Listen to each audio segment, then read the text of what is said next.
جس بھی بندے نے جمعے کے دن میں یہ ایک دعا پڑھ لی نا تو اللہ تعالیٰ اس کے سارے گناہوں کو اس طرح معاف کر دے گا جس طرح آپ نے پہلے کبھی گناہ کیے ہی نہ ہو۔ اور وہ دعا اتنی آسان ہے، اور وہ دعا آپ نے کب پڑھنی ہے؟ صرف جمعے کے دن میں، اس کے علاوہ نہیں۔ جس شخص نے جمعے کے دن میں اس دعا کو پڑھا ہے نا، اللہ تعالیٰ، نبی کریم صلی اللہ علیہ وسلم فرماتے ہیں کہ تمہارے گناہ آسمانوں کے برابر ہو، سمندر کے پانی کے قطروں کے برابر تمہارے گناہ ہو، اللہ تعالیٰ سارے گناہوں کو ایسا معاف کر دے گا جیسے تم ماں کے پیٹ سے ایک بچہ پیدا ہوتا ہے نا، اور کتنا پاک ہوتا ہے، اس نے اپنی زندگی میں کبھی گناہ نہیں کیے ہوتے، کتنا پاک ہوتا ہے، جنتی ہوتا ہے بچہ، اس طرح تم اس بچے کی طرح پاک شفاف ہو جاؤ گے۔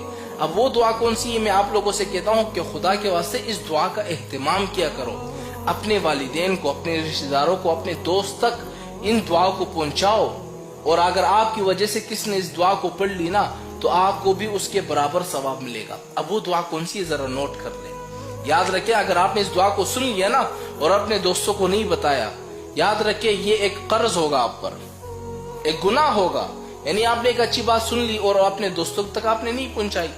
اب وہ دعا کون سی ہے؟ استغفر اللہ الذی لا الہ الا هو الحی القیوم واتوب الیہ۔ کتنی آسان سی دعا ہے، آپ نے جمعے کے دن میں اس دعا کو پڑھ لیا، آپ کے سارے گناہ معاف ہو گئے۔ یہ بندہ موقع تلاش کرتا ہے، یار میرے سارے گناہ معاف ہو جائے۔ نبی نے ہمیں طریقہ بتایا ہے، اس طریقے پر عمل کرو، جمعے کے دن میں اس دعا کو پڑھ لو، سارے تو گناہ تمہارے معاف ہو گئے۔